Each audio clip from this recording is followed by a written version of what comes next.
Hello. तो UPSC 2024 की तैयारी कैसे की जाए, ठीक है। तो उसके बारे में एक हल्की सी डिस्कशन। तो ये 2017 का सिलेबस है यूपीएससी का, ठीक है। कुछ ज़्यादा चेंजेस नहीं आए हैं सिलेबस में, तो ऑफिशियल सिलेबस है, ठीक है। बाकी तो इधर उधर मिलता रहता है, लेकिन ये ऑफिशियल है, ठीक है।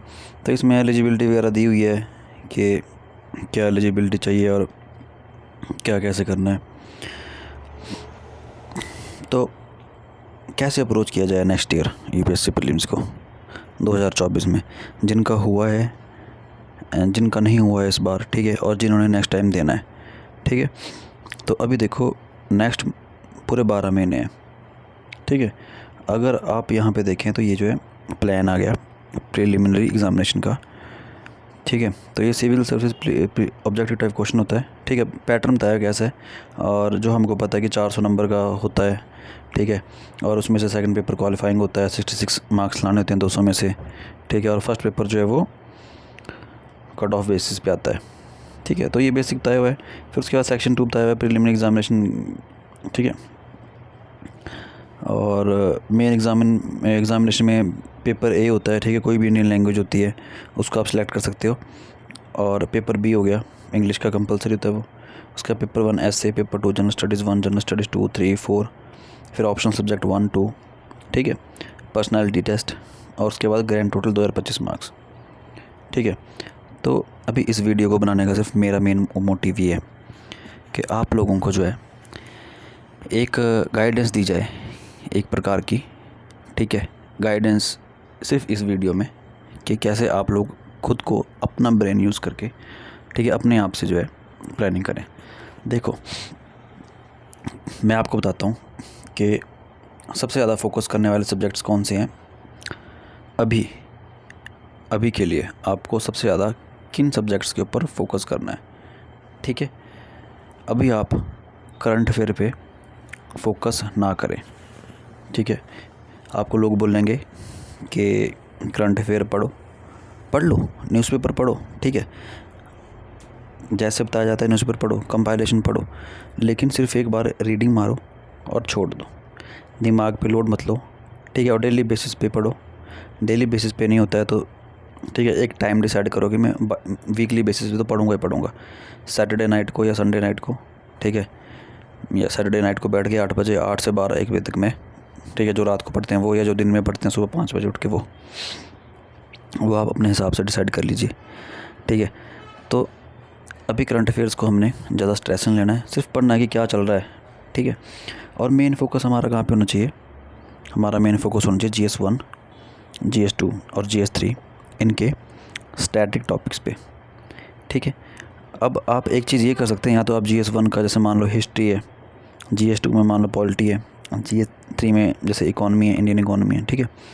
तो आप इन तीनों को, एक तैयारी करने का तरीका तो ये है, लेकिन एक तैयारी करने का तरीका ये भी है कि आप पहले एक GS1 का पेपर पकड़ लें, ठीक है, उसके कंपोनेंट्स कर लें। उसके बाद GS2 पकड़ें, उसके कंपोनेंट्स पढ़ें।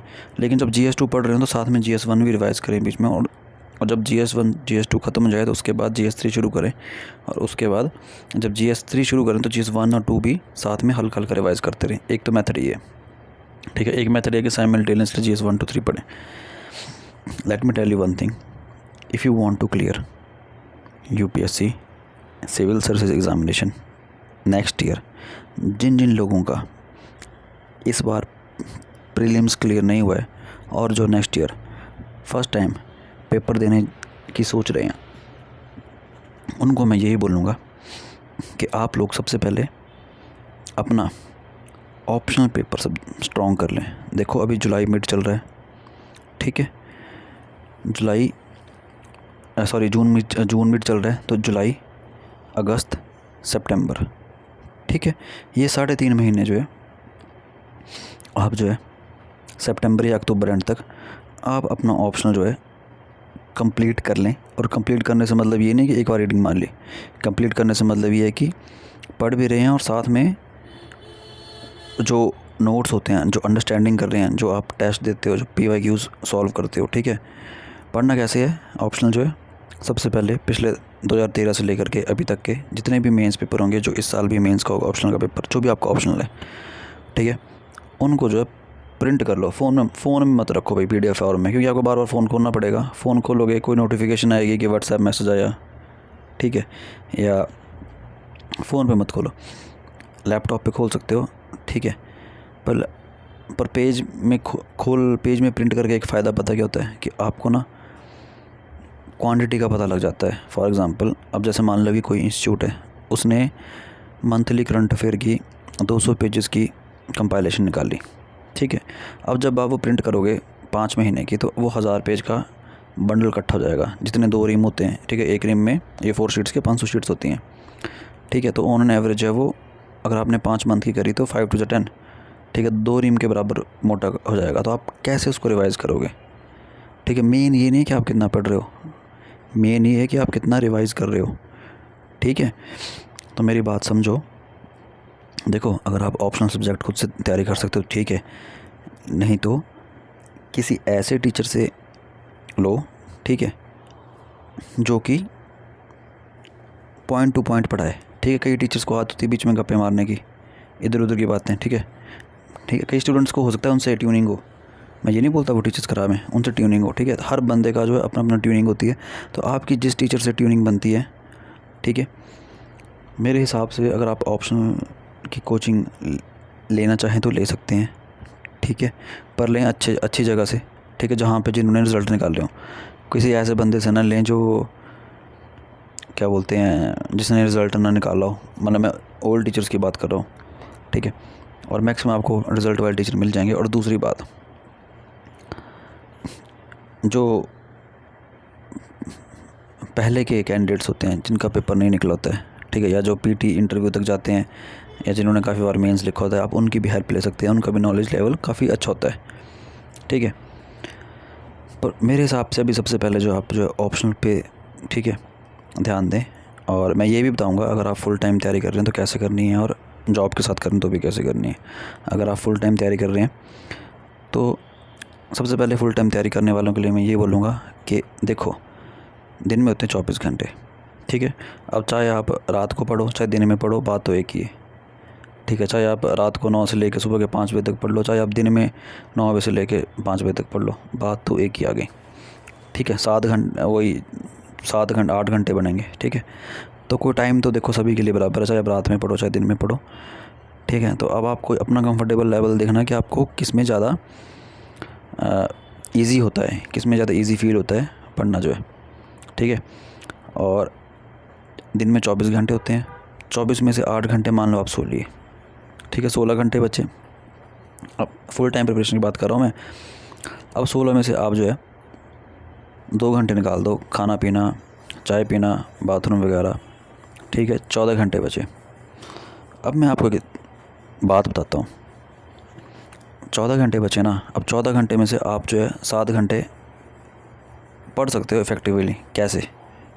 अगर आप फ़ोन पे टाइमर रखो, आधा घंटा पढ़ो और आधा घंटा रेस्ट लो। आधा घंटा पढ़ो, फॉर एग्ज़ाम्पल आपने सुबह 9 बजे शुरू करी, 9 से 9:30 पढ़े, 9:30 से 10 कुछ नहीं पढ़े, 10 से 10:30 पढ़े, 10:30 से 11 कुछ नहीं पढ़े, 11 से 11:30 पढ़े, 11:30 से 12 कुछ नहीं पढ़े, ठीक है। तो आप देखोगे कि अगर आप ऐसे भी पढ़ोगे ना, ठीक है, ऐसे मज़े ले लेके भी पढ़ोगे, तब भी आप जो दिन में 7 घंटे पढ़ लोगे, फुल टाइम मर्ज़ की बात कर रहा हूँ मैं, ठीक है।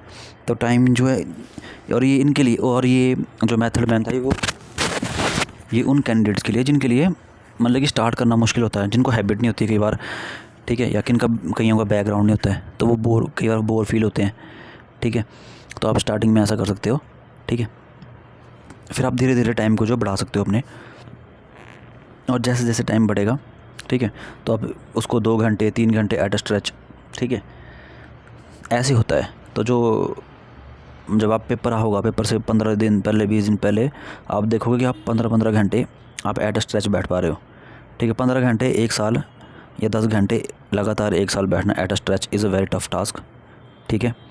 तो हमें प्रैक्टिकल होकर चल रहे हैं, और मैंने एग्जांपल जो दिया आधे घंटे पढ़ने और आधे घंटे टेस्ट वाला, ये सिर्फ मैंने एग्जांपल दिया है, ठीक है। तो मैं आपको बता रहा हूँ, ठीक है। आप ऐसा भी कर सकते हैं कि 1 घंटा पढ़ा और आधे घंटे की रेस्ट ले ली, तो उसमें क्या होगा कि उसमें आपका जो है और टाइम जो है मतलब कि जैसे आप अभी 7 घंटे पढ़ रहे हो तो आपकी आउटपुट 9-10 घंटे की हो जाएगी, ठीक है, 14 घंटे में से।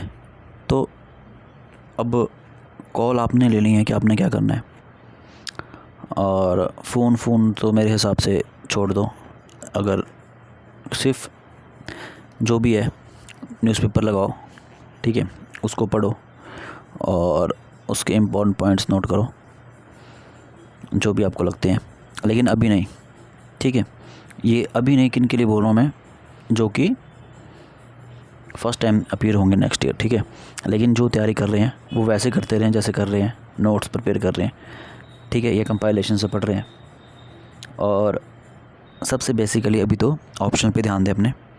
जब ऑप्शनल के साथ साथ आप लोग देखो एथिक्स और एसे, ये 2 पेपर ऐसे हैं, ठीक है, ये 2 पेपर ऐसे हैं, इनका जो है कोई ऐसा अच्छा नॉलेज नहीं है। तो मैं आपको देखो ये सजेस्ट करूँगा, अगर आपने नेक्स्ट ईयर पेपर देना है, आप एसे और एथिक्स की ना सेपरेट टेस्ट सीरीज़ आती हैं कोचिंग इंस्टीट्यूट्स की, ठीक है। अभी जो बच्चे मेंस देंगे ज्वाइन कर लो, ठीक है। मैं बढ़ावा नहीं दे रहा हूँ किसी कोचिंग इंस्टीट्यूट को, मैं सिंपली बोल रहा हूँ कि इसी बहाने आपका GS1 और एथिक्स का पेपर जो कवर हो जाएगा। एक आपको डायरेक्शन मिल जाएगी कि मैंने एथिक्स के आंसर कैसे लिखने हैं, एथिक्स को कैसे प्रिपेयर करना है, और मैंने एसे को कैसे अप्रोच करना है, ठीक है। फिर जब वो टेस्ट सीरीज़ ख़त्म हो जाएगी, ठीक है, सितंबर में आपको पता है पेपर मेंस है, तो उससे पहले टेस्ट सीरीज़ ख़त्म हो जाएगी। तो उसके बाद जब आप वीकली या मंथली बेसिस पे एक ऐसे लिखोगे या एथिक्स का एक आधा आंसर लिखोगे, ठीक है, तो आप देखोगे कि यार वो जो आपको गाइडेंस मिली, वो डायरेक्शन जो मिली थी, वही आपको कैरी फॉरवर्ड हो रही है, ठीक है। बंद नहीं करनी है आपने वो चीज़, फिर आपने प्रैक्टिस करनी है उसको जो है, ठीक है। हफ्ते 2 हफ्ते में 10 दिन में एक ऐसे लिख लिया टाइम निकाल के, ठीक है। कितना होता है यार, 1.5 घंटे का आता है, 3 घंटे में 2 ऐसे लिखने होते हैं। तो क्या आप 1000 शब्द का 1.5 घंटे में एक ऐसे नहीं लिख सकते क्या? तो आप ये देखो कि आपके ऊपर प्रेशर नहीं है, आपने नेक्स्ट ईयर अपीयर होना है तो आपके ऊपर प्रेशर नहीं है। जिन्होंने इस साल अपीयर होना है, कई बंदे तो ऐसे जिनका मेंस प्रिपेयर नहीं है, कईयों का ऑप्शनल प्रिपेयर नहीं है, कईयों कुछ भी प्रिपेयर नहीं है, उन्होंने सिर्फ प्रीलिम्स की तैयारी करी है। तो आप देखो आपके 500 नंबर का सीधा एसे और एथिक्स का जो इस बार मेंस देंगे उनके साथ प्रिपरेशन हो जाएगा, और आपको एक प्रकार से डायरेक्शन भी मिलेगी कि मैंने इस लिहाज से जो है इस तरीके से इन दोनों पेपर्स को अप्रोच करना है। और दूसरी बात, साथ में जब आप ऑप्शनल पढ़ोगे, ठीक है, अगर मान आप 7 घंटे दे रहे हो तो 7 में से 3-4 घंटे आपने ऑप्शनल को देने हैं, ठीक है। अगर आप मॉर्निंग 9 बजे बैठ रहे हो या रात को 9 बजे बैठ रहे हो या दोपहर को 3 बजे बैठ रहे हो, तो 3 से 7, 9 से 1, चाहे रात चाहे दिन, 4 घंटे देने हैं, ठीक है। और 4 घंटे देने का मतलब ये नहीं कि बैठे हैं, बस आउटपुट निकलनी चाहिए। और आउटपुट तभी मैंने बोला कि आधा घंटा पढ़ो और आधा घंटा रिलैक्स करो।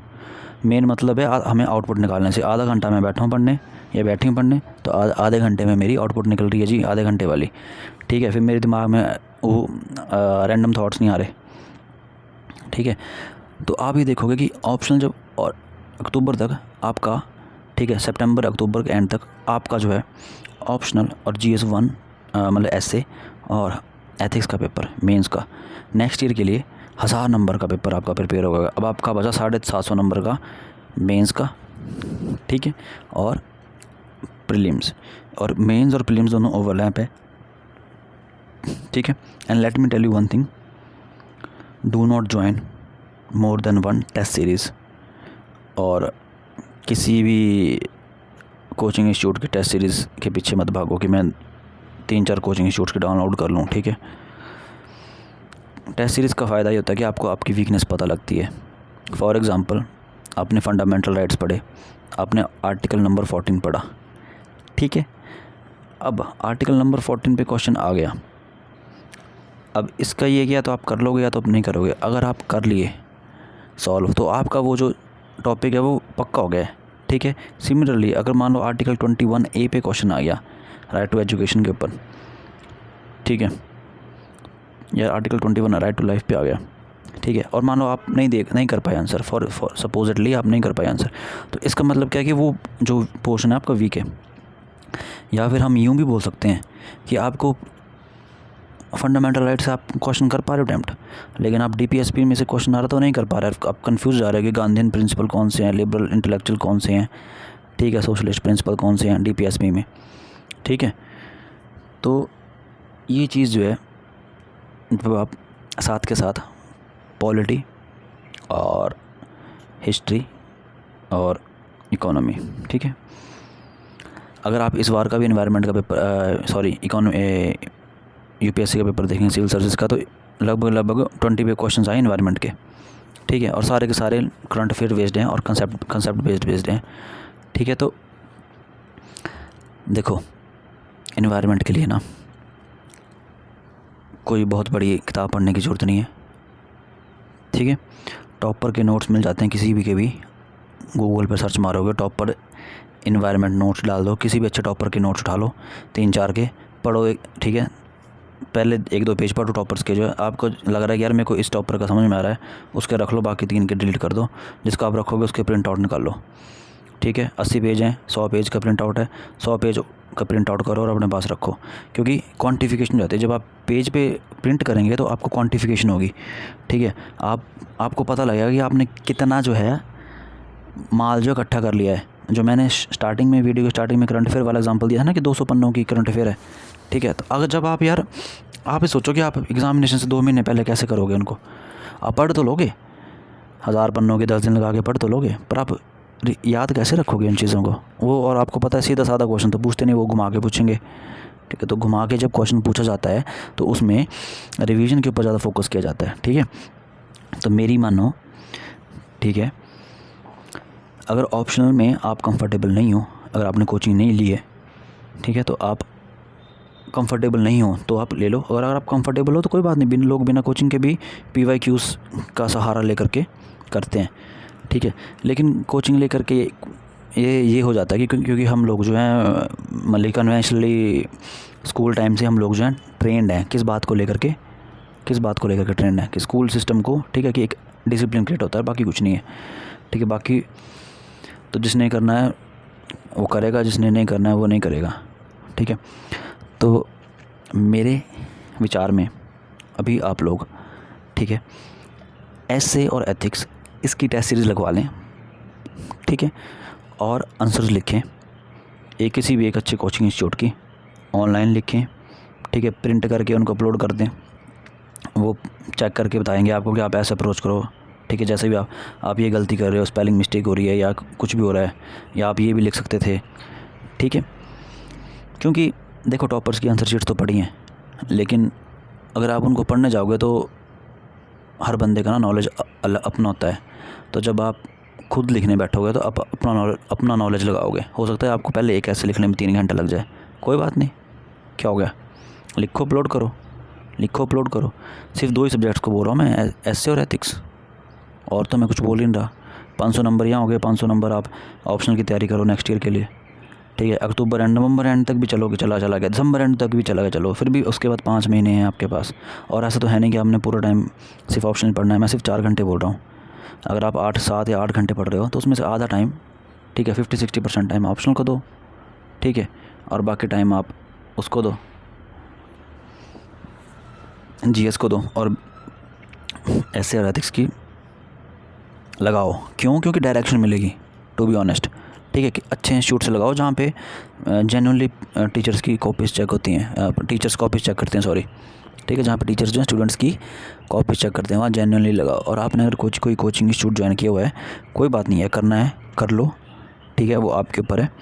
लेकिन एसे और एथिक्स के देखो, अगर ट्राई करो अटैम्प्ट करने की, जो है ऐसे यार घर में बैठ के खुद अटैम्प्ट करके ना, let me tell you one thing, फ़ायदा नहीं है, ठीक है, जब तक आपको ना एक्सटर्नल फीडबैक नहीं मिलेगा, ठीक है। और अभी आपके ऊपर कोई प्रेशर भी नहीं होगा जो नेक्स्ट ईयर पेपर देंगे, ठीक है। तो अगर आपको लगता है कि नहीं यार ये एक्सप्रेशन ठीक नहीं है ऐसे को अप्रोच करने का, तो you still have the chance to approach in another way. वो तभी हो पाएगा जब आप एक ऐसे 1.5 घंटे में 1000 शब्दों का एक इन एन ऑर्डर फैशन, ठीक है, ऑर्डरली मैनर में लिख सकें, ठीक है। और देखिए, अगर आप ऑप्शनल देखेंगे तो देखिए list of optional subjects, agriculture, animal husbandry, ये देखो ये सारे ऑप्शनल सब्जेक्ट्स हैं यहाँ पे, ठीक है। तो इनमें से आप कोई भी ऑप्शन ले सकते हो, ऐसा कुछ नहीं है। और बस इतना ही है, इससे ज़्यादा मैं अब और क्या बोल लूँ, 20 मिनट की वीडियो होने वाली है, ठीक है। तो करंट अफेयर कंपाइलेशंस, आप करंट अफेयर की टेंशन मत लो, ठीक है, क्योंकि होता है ऐसा है कि अगर आपको बेसिक की नॉलेज नहीं होगी, फॉर एग्जांपल अगर आपको रेपो रेट की नॉलेज नहीं है, इकोनॉमी की बात कर रहा हूँ, अगर आपको ये नॉलेज नहीं है कि SLR स्टैट्यूटरी लिक्विडिटी रेशो क्या होती है, अगर आपको GDP का पता नहीं है कि ग्रॉस डोमेस्टिक प्रोडक्ट क्या होता है, अगर आपको GVA ग्रॉस वैल्यू एडेड का पता नहीं है, अगर आपको GNP नहीं पता है, आपको NNP नहीं पता है, आपको मनी मार्केट नहीं पता, आपको M1 M2 M3 4 नहीं पता, ठीक है, समझ रहे बात है मेरी। अगर आपको ब्रॉड मनी नहीं पता, इकोनॉमी के बता रहा हूँ मैं इंपॉर्टेंट कॉन्सेप्ट्स, ठीक है, अगर आपको ब्रॉड मनी नहीं पता, अगर आपको बार्टर सिस्टम नहीं पता, ठीक है, तो ये जो टर्म्स होती है ना, ये आप जब आप स्टैटिक पढ़ोगे तभी आपको क्लियर होंगी। इन्फ्लेशन क्या होती है, डिफ्लेशन क्या होती है, डिसइन्फ्लेशन क्या होती है, ठीक है, कुजनेट कर्व क्या होता है, ठीक है, एम्प्लॉयमेंट और अनएम्प्लॉयमेंट का कुजनेट कर्व में क्या रिलेशन है, ठीक है। सिमिलरली अभी इंडियन हिस्ट्री होगी, अभी इंडियन हिस्ट्री में जो है कहाँ से क्वेश्चन आ रहे हैं, ठीक है, कौन से पोर्शन से आ रहे हैं, बुद्धिज़्म और जैनिज़्म जो बहुत फेवरेट टॉपिक्स हैं UPSC के, ठीक है। तो ऐसी ये चीज़ें होती हैं ना भाई, इन चीज़ों का ध्यान रखो, ठीक है। तो देवी और देवताओं, मेरा आग्रह है आप सभी लोगों से, कृपया करके मैं बोल रहा हूँ, ठीक है, अपना ऑप्शनल की कोचिंग ले लो मेरे भाइयों बहनों, ठीक है, माताओं, आप लोग प्लीज़, ठीक है, ऑप्शनल को कहीं ना कहीं, अगर आपसे खुद प्रिपेयर होता तो अच्छी बात है, नहीं होता तो भाई गाइडेंस लो, टाइम ना वेस्ट करो। 15 मिनट अभी आपके पास 15 दिन पड़े हैं जून के महीने में, 15 दिन देख लो पढ़ के, जो है PYQs प्रिंट करो, सिलेबस प्रिंट करो ऑप्शनल का, ठीक है। इसमें सिलेबस दिया हुआ है, जैसे मान लो अगर आपने सिर्फ जूलॉजी का ही करना है, जैसे मान लो अब सिविल इंजीनियरिंग का सिलेबस दिया हो, देखो, ठीक है, ये तो एग्जांपल है, देखो देखो इकोनॉमिक्स का सिलेबस दिया हुआ है, अब आपके ऊपर है, आपने सिलेबस डाउनलोड, अब जोग्राफी मान लो, जोग्राफी का आपने सिलेबस डाउनलोड कर लिया, PYQs डाउनलोड करो, अब देखो खुद से करके, अगर आपको लग रहा है कि यार आप कंसोलिडेट नहीं कर पा रहे, क्योंकि मेन चीज़ यार देखो, आप कितनी बुक पढ़ोगे, माजिद हुसैन जो जोग्राफी की बहुत मोटी बुक है यार, हम लोग 11th की 2 बुक, 11th में जोग्राफी की 2 बुक्स आती हैं भाई, वही बंदा अगर ध्यान से दिमाग में बैठा के चल जाए पेपर में, वही बहुत बड़ी बात है, ठीक है। तो माजिद हुसैन कहाँ से होगी, ठीक है, ये मैं GS के पेपर के लिए बोल रहा हूँ, ठीक है। तो देख लो, ठीक है, अगर खुद होता है तो खुद कर लो, नहीं तो भाई गाइडेंस लो, और जैसा मैंने बोला वैसा करो, ठीक है जी। essay और एथिक्स की टेस्ट सीरीज ज्वाइन कर लो, किसी भी इंस्टीट्यूट की, चाहे ऑनलाइन मत दो, वहाँ पे जाके ज्वाइन करो, ठीक है, वहाँ पे जाके लिखो, वहाँ पे कोचिंग इंस्टीट्यूट में आप फर्स्ट टाइम लिख रहे हो, आपको लिखने में दिक्कत आ रही है, घर पे बैठ के लिखो, अपलोड कर दो, कोई नहीं जानता, अपना नाम अपनी फेक ID बनाओ, email ID, ठीक है, कुछ और नाम डाल दो, ठीक है, और कुछ और नाम लिख दो आप टेस्ट सीरीज़ में। अगर आपका नाम फॉर एग्ज़ाम्पल सविता है तो कविता लिख दो, अगर आपका नाम मोहन है तो रोहन लिख दो, किसी को क्या पता लग रहा है आप कौन आपकी आधार प्रूफ ID मांग रहा है, ठीक है। तो खुद से नहीं शर्म करनी है ना, ठीक है। और ऑनलाइन का ये है कि आप शर्म नहीं कर सकते। अब जो एक होती है ना कि शर्म होती है कि टीचर क्या बोलेगा, कुछ नहीं बोलेगा, क्योंकि ऑनलाइन है, आपने क्वेश्चन पेपर डाउनलोड करा, आपने लिखा, आपने अपलोड करा, और वो चेक होके आ जाएगा, ठीक है। फिर आपने एनालाइज़ करना कि मैं अच्छा ये भी लिख सकता था, ठीक है। सेम एथिक्स में है, एथिक्स और ऐसे दोनों प्रैक्टिस मांगते हैं भाई, ठीक है, और जितना प्रैक्टिस करोगे उतना अच्छा। और रही दूसरी बात ऑप्शनल की, तो ऑप्शनल भाई करो, उसके बिना गेम नहीं बनने वाली, ठीक है। अब मैं आपको एग्जांपल देता हूँ, GS 1 2 3 पेपर में, मान लो GS 1 2 3 4 में एथिक्स को मिला करके मान लो आपके 80 के एवरेज से क्वेश्चन आए मेंस में, 8 4 सा 32, इस बार कट ऑफ कितनी गई थी 760, ठीक है, 320 नंबर है। अब अगर आपके ऑप्शन में 300 नंबर है तो 320 में 300 ऐड करो, 620 हो गए। अब बचा ऐसे, अब अगर आपके ऐसे में, ठीक है, अब अगर आपके ऐसे में 140 नंबर हैं तो 620 जमा 40 कितना हुए 640, उसमें 100 और ऐड कर दो 740, ठीक है।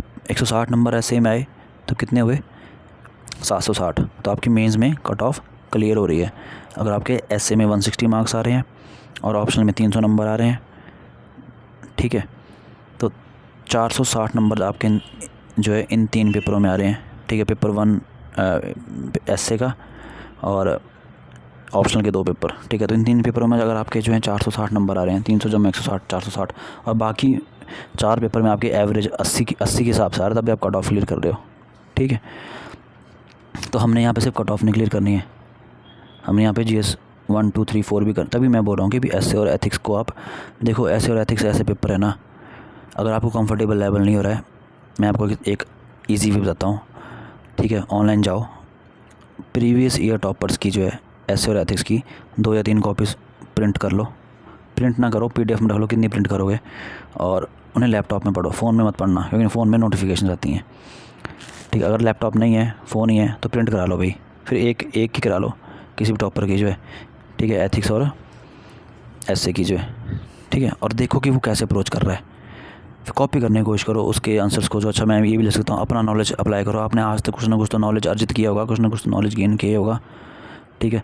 कोशिश करोगे कैसे वो मल्टी डायमेंशनल आंसर लिख रहा है, आप कैसे लिख सकते थे, ठीक है।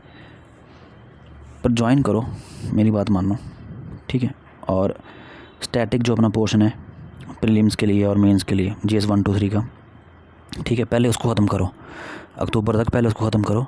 फिर उसके बाद करंट अफेयर पढ़ते रहो, ठीक है। हाँ, अवेयर रखो खुद को कि ये चल रहा है आजकल जी, ठीक है, कि प्रिविलेज मोशन क्या होता है। फॉर एग्जांपल, अब जैसे अभी राहुल गांधी जी का वो 2 साल की आई ना डिसीजन कोर्ट का, ठीक है, तो उसमें कौन सा केस एप्लीकेबल है? लिली थॉमस केस, ठीक है। लिली थॉमस केस में सुप्रीम कोर्ट ने गाइडलाइंस दी हुई कि 2 साल का अगर क्या बोलते हैं जेल होगी, सज़ा होगी 2 साल की, तो फिर जो मेंबर ऑफ पार्लियामेंट है, ठीक है, जो MLA है, उसकी जो सीट है वो उसी टाइम वेकेंट हो जाती है। लिली थॉमस केस है। तो ये देखो, मैं आपको एग्जांपल दे रहा हूँ, तो ये तो करंट अफेयर का है, ठीक है। ये हो सकता है इस बार मेंस में आ जाए, ठीक है। तो मैं आपको वही बात कर रहा हूँ कि आप जो है करंट अफेयर से बस माइंडफुल में रहो, अभी प्रेशर मत लो।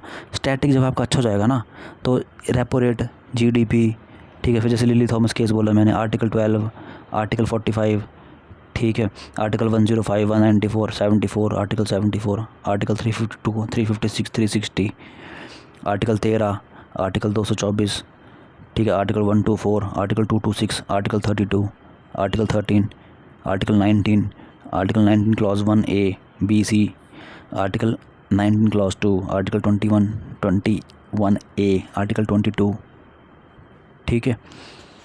तो ये आपको तभी याद होंगे। अब जैसे फॉर एग्जांपल मान लो कि देखो आर्टिकल 15, 16, 19, 29, 30, ठीक है, ये जो आर्टिकल मैंने बोले ये पॉलिटी में, ये आर्टिकल जो फॉरेनर्स को नहीं एप्लीकेबल होते, फंडामेंटल राइट्स 15, 16, 19, 29, 30 जो हैं ये फॉरेनर्स को नहीं है एप्लीकेबल, ठीक है, बाकी हैं। तो ये जो आप जब रिवाइज़ करोगे तभी यार दिमाग में बैठेंगे, सीधी सी बात है।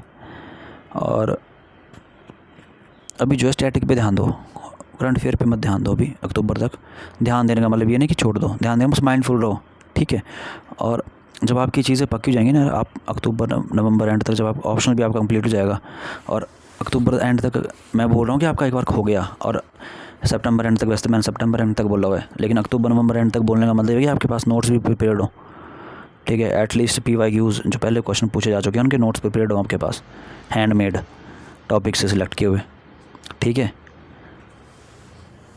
तो फिर जब आप दिसंबर ले लो, आप दिसंबर एंड तक अगर आपके पास होम हैंडमेड नोट्स अपने ऑप्शन के लिए प्रिपेयर्ड होंगे, कौन आपको, कोई नहीं आपको पीछे कर सकता फिर, टू बी ऑनेस्ट। क्योंकि फिर उसके बाद यार अपने हैंडमेड नोट्स जो होते हैं ना, बंदा जो होता है वो बार बार रिवाइज़ कर सकता है उनको, जो क्योंकि हमने अपने दिमाग लगा करके सोच के बिठाए होते हैं, ब्रेन में लिखा होता है, ठीक है। तो फिर लास्ट में मैं यही बोलूँगा कि अभी आप लोग, ठीक है, एसए और एथिक्स इसकी टेस्ट सीरीज लगवा लें, बाकी बच्चे जो मेंस दे रहे हैं उनके साथ, ताकि आपको एक डायरेक्शन मिल जाए, ठीक है। जिन्होंने कोचिंग लेनी है वो भी, जिन्होंने नहीं लेनी वो भी, आपको एक डायरेक्शन मिल जाए, ठीक है। और इसका मैंने ये बता दिया, अगर आपको हिचकिचाहट हो रही है तो पहले टॉपर्स की आंसर शीट डाउनलोड कर लें ऑनलाइन, और देखें वो कैसे अप्रोच कर रहे हैं, ठीक है। उनको कॉपी ना करें, बस ये देखें कि वो कैसे अप्रोच कर रहे हैं, उन्होंने क्या लिखा है, क्या डायमेंशंस यूज़ किए हैं, ठीक है।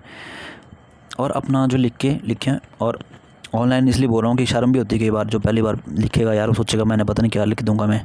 तो कोई बात नहीं, आपको पता लग रहा है ना कि आपके 200 में से 250 में से आपके मॉक टेस्ट में 20 नंबर आ रहे हैं, तो पेपर तो आपने नेक्स्ट ईयर देना है, इस साल थोड़ी देना है अपने मेंस का पेपर, ठीक है।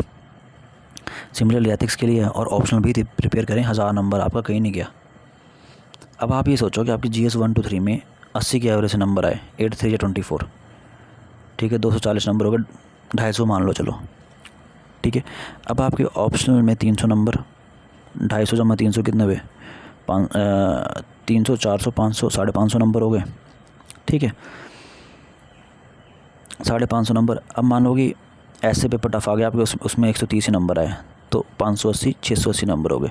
अब मान लो एथिक्स में आपने 100 नंबर खींच दिया, ठीक है, तो 780 नंबर हो गए। कट ऑफ इस बार 760 थी 2022 में मेंस की इंटरव्यू के लिए, ठीक है। ये भी, और यही वाली जो लॉजिक लगा रहा हूँ, ये भी मैं वर्स्ट केस में बता रहा हूँ कि आपकी 81 to 3 में आएंगे जब आप तैयारी करोगे ना, जैसे मैंने बताया है, ठीक है। और डेली 7 घंटे पढ़ोगे ना, तो आप यार 2 महीने 7 घंटे पढ़ोगे ना आप, या 1 महीने 7 घंटे पढ़ोगे ना, बॉडी अपना बोलेगी यार चल 8 घंटे पढ़ते हैं। धीरे धीरे बढ़ाओगे ना, तो अगर आप हर महीने 1 घंटा भी बढ़ाओगे ना, अगर माना भी आप 7 घंटे पढ़ रहे हो, 14 में से 7 घंटे पढ़ रहे हो, ठीक है, तो जुलाई में 7 घंटे पढ़े, अगस्त में 8, सितंबर में 9, दिसंबर में 10, ठीक है, सितंबर में 9 और अक्टूबर में 10, ठीक है। तो अगर आप 9 10 पे कंसिस्टेंट रखोगे ना खुद को, ठीक है, तो क्योंकि बीच में यार माइंड रिफ्रेशमेंट हो चाहिए 3-4 घंटे खुद को रिफ़्रेश करने के लिए, ठीक है। 9 10 पे या 8 या 10 घंटे के बीच में खुद को कंसिस्टेंट रखोगे, ठीक है, कि अभी 8 पढ़ लिया, रेंज रखो 8 या 10 की, ये नहीं कि मैंने 8 घंटे पढ़ना है 10 घंटे पढ़ना है, रेंज रखो कि मैं मिनिमम जो है 6 घंटे पढ़ूंगा ही, मिनिमम मैं जो है 8 घंटे पढ़ूंगा ही, और मैक्सिमम मेरे 10 घंटे ज़्यादा नहीं पढ़ना मैंने। क्योंकि मैंने एक दिन पढ़ के 1 घंटे 12, एक दिन मैंने 16 घंटे नहीं पढ़ना यार। ऐसा ना हो कि मैं एक दिन 16 घंटे पढ़ूँ और बाकी 2 दिन मैं कुछ नहीं पढ़ूँ, फिर इस खुशी में कि मैं पिछले दिन 16 घंटे पढ़ लिया, ठीक है।